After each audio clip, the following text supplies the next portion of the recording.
We bleed orange and black.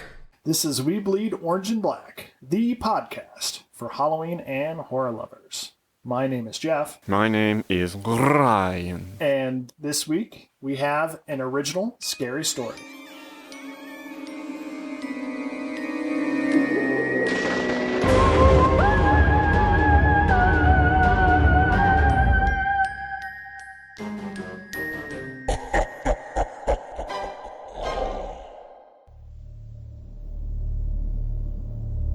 Halloween Hangover. Ben gagged on a mouthful of pumpkin spice drool and bolted upright. Oof. Guzzling gimmicky pumpkin ales and gorging on candy had been awesome, but now the tag team was powerbombing his skull. He shivered as an icy blade of air sliced through the thin brown polyester of his cheap Scooby-Doo costume. One of his guests must have left the front door open. Ben struggled to his feet. A dented can of beer rolled off his lap and bounced, announcing its emptiness in that of his mother's house, with sharp aluminum echoes. He shuffled to the front door, dragging a trail of orange and black party streamers that were stuck to his sock with a pink blob of unwrapped Starburst candy. Ben leaned against the open door and admired the fantastical Halloween landscape he'd created in his front yard. Plastic monster arms crowded the grass. A gargantuan web, festooned with posable spiders, stretched from the roof all the way to the sidewalk. Red LED eyes flashed from a murder of fake crows. Purple lights pulsed along the bushes, and a cheap projector cast its spell upon the aluminum siding, illuminating a spiral of witches on broomsticks. There were even strips of toilet paper swaying from a tree, generously donated by local teenagers the night before. And to cap it all off, he'd thrown an epic costume party. Ben understood the reason for the season. His hand brushed against a warm lump in his pocket, a wax bottle of liquid orange candy. He pinched off the top and raised a toast to the scarecrow propped in the rocking chair. Happy Halloween! A gust of wind hit him like a bucket of ice water. His gasp rose in a plume of steam that scattered in the dark. He shuddered and checked his watch. Technically, Halloween was over. The veil between worlds, which had thinned throughout October, filling it with such sweet, spectacular whimsy, would soon don a heavy sweater and pack on the pounds over the holidays like everyone else. He leaned over to blow out the jack-o'-lantern, but there was no need. The poor thing had expired, its flame drowned in its own fetid juices. The spreading puddle soaked into his socks. Ah, gross! Ben hopped inside on one squishing foot, attempting to peel off his socks without slipping on slime. The smell of fermented pumpkin sludge curdled in his nostrils, calling forth the bubbling cauldron of pumpkin ale within his bloated belly. Ben scrambled to the front door and puked his guts all over the porch. The release of pent-up pressure brought no relief. He heaved in fits and starts, throat straining with every drop. He spat and rubbed his chin on the sleeve of his costume. The jack-o'-lantern was gone. The gourd's absence was marked by a pale orange puddle of pumpkin leakage that trailed off the porch in a rough smear. Something about this streak suggested movement, but the effect may have also been created by his rooster tail of vomit. He took a shaky breath that chilled his lungs and scanned his yard for the pumpkin. It was dark out there, darker than it had been in months. Had he turned off the lights in the projector? The giant spider web was missing, as were the red-eyed crows. The yellow leaves had been stripped from the tree, along with the loops of toilet paper. The lawn was as bare and pallid as a tombstone. The first frost. Ben shouldn't have been surprised, considering the onslaught of freezing air. The windstorm must have knocked down his decorations. The rocking chair seemed to nod in agreement. He glanced over. The chair was empty. The scarecrow was also gone. The corner of his eye twitched. Ben's brain begged him to look at something at the edge of his peripheral vision. He focused instead on the mess he'd made. "I'll clean that up later," he muttered. He kept his eyes down and went inside, turning his back on the yard. Goosebumps scurried down his neck like panicked ants. Ben shut the door and rubbed his prickling skin. "Nippy," he proclaimed. That was all. The bony tip of an imaginary finger reached out and touched the back of his head. He was being watched. But that was impossible. There was nothing behind him but the glassy eye of the peephole. Ben forced out a yawn and oh so casually flipped the deadbolt, flinching when the metal thunked into place. His bed was waiting, warm and inviting, atop a short rise of stairs. All's well that ends well. On All Hallows Eve, the peephole stared. Ben sneered, smug behind his heavy shield of wood and steel. What are you looking at? The withered fingertip of pressure dug deeper.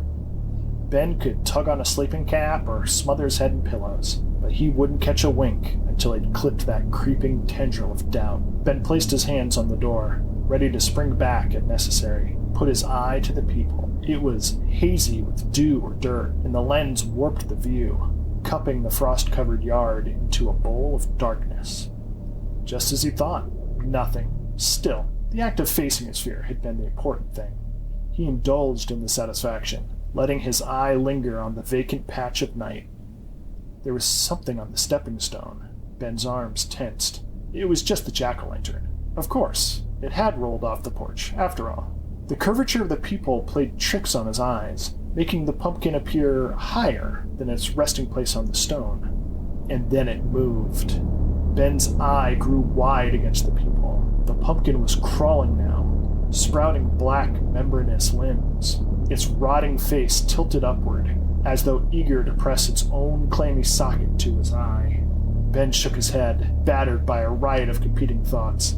A straggling trick-or-treater? No, it's obviously one of those teenagers, probably out smashing pumpkins. Or just playing a prank, carrying pumpkins while dressed all in black, like those Japanese puppeteers. Yeah, a public service for Halloween. Everyone is entitled to one good scare, right? It's a trick. Get an axe. But Ben didn't have an axe. He looked over at the unused fireplace, covered in red Solo cups. There was a black iron poker over there somewhere. He checked the peephole. The pumpkin-headed figure was gone. Ben double-checked the deadbolt and retrieved the poker, just to be safe. Knock, knock, knock. The thing was at his door. Was it a trick-or-treater? Teenager? Masked murderer?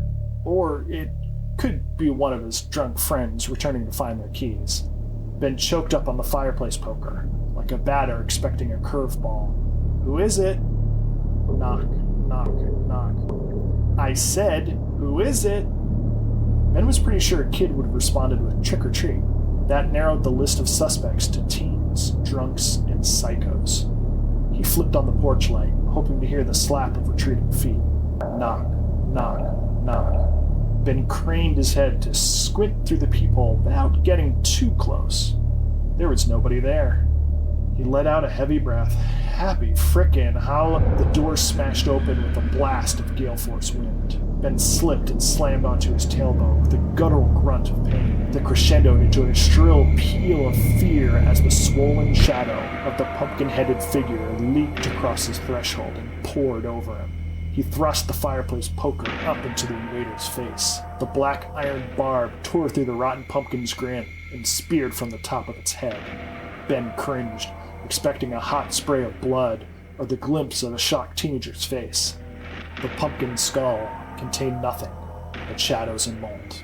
Ben swiped his poker across the figure's chest to expose the puppeteer. The black cloak parted, revealing a cobweb-draped thicket of vines. Its dank whorls played cradle to clots of brown leaves, milky fungus, and amber clumps of hollowed-out insects. The figure's heart was a thorny coil wound around a lump of roadkill. The mangled pile of hair and rotting meat bulged, pregnant with undulating maggots, flashing grins of dingy broken bones through the sticky gashes in its hide. It advanced. Ben dropped the poker and blurted, "Spirit!" The thing paused. "That's what you are, right? Some kind of spirit?" It loomed in the entryway, rippling in the wintry wind. "Halloween is over," Ben babbled. I decorated, celebrated, gave out candy. Look, I even dressed up. That's the reason for the season, right?" The black cloak sailed forward on the howling wind. Ben dashed down the hallway, skidded across the messy kitchen, caught the knob of the basement door. He slammed it shut behind him and stuttered down the basement stairs. He pulled a cord to drop a dim circle of light on the cold concrete floor. The basement door rattled like a shutter in a storm. Ben searched for a place to hide amongst the neglected piles of junk. The door slapped open. The stagnant air stirred. Ben risked a peek between the stacks of boxes. The spirit drifted down to the bottom step. Its ebon cloak seeped into the circle of light, a cloud erasing the moon. It approached in silence, drawing closer, until its sagging face is pressed against the wall of boxes, soaking the cardboard with its putrefied tears. Ben held out a box of holiday bric-a-brac. "What else do you want? Thanksgiving?" The spirit smashed it from his hands. Ben hugged an artificial Christmas tree, setting its ornaments a-jingle. "Christmas? Are you a spirit of Christmas?" It wrapped its wormy fist around the star on top and bent the wire spine to the floor. Glittering balls buckled with a brittle pop, pop, pop. Ben's back bumped the wall. His hands roamed for something to hold on to, something to root him in reality. His fingers swept through a dusty mound of photographs, moments of his childhood unglued from a family photo album. There was a faded portrait of his mother as a young woman, regal beneath a crown of sculpted dark hair. In the next, her head was wreathed in silver, and her mouth was creased in a contented smile. That was the picture they'd used for the funeral service. Ben had dutifully accepted the boxfuls of family mementos, but he hadn't even glanced at them since. The spirit spread its cloak, extinguishing more of the feeble light. Bitter wind whipped forth, tossing the old curled pictures into the air like tumbling wings. Ben sank to his knees. A picture of his old dog landed on his lap. It hadn't seemed right to mourn his dog so soon after his mother's death. Photos cascaded around him in a pool of silent faces. Cousins lost to cancer. Uncles dead from heart attacks. Close friends, still alive, who had simply moved away. The spirit pointed down with the worm-eaten possum tail. Ben saw his reflection in the dark glossy squares. In the sliver of remaining light, his eyes were black hollows, the curves of his cheek and brow almost skeletal. Ben was going to die, now or at some unavoidable point in the future. When his body decomposed, there would be nothing left behind but photos, a few thin pieces of shiny paper, perhaps stuck to a friend's refrigerator for a while, maybe tucked into a relative's wallet, and then forgotten. His name would fade from everyday conversation, until only its echo lingered in a scant handful of prayers, or wisped, on rare occasions, across the surface of someone's mind in a moment of bleak contemplation. That realization should have brought at least one tear to his eye, yet his was dry. Ben was dry and empty, and he had been for a very long time. How could he mourn his own death? He hadn't even cried for his mother. Ben looked at the picture of his dog romping on the beach, tongue lolling, eyes twin sparks of joy. That spark was gone. He turned to his mother's smiling portrait. That warmth was gone. A cold ache ballooned inside his chest. Ben gasped and doubled over, certain that his ribcage would splinter apart. "I miss you," he sobbed over his mother's picture. I couldn't deal with it." He gave the picture a gentle kiss. Ben clutched the picture of his dog to his chest. "I miss you too." He raked the piles of pictures towards him and bowed his head. "I miss you. I love you. I'm sorry." The basement light flickered through his eyelids. He looked up. He was alone. The sun did not rise as high that day, and the night that followed was a cold one. Ben lit a candle and lined a shelf with the photos of his loved ones. He remembered them, and the reason for the season.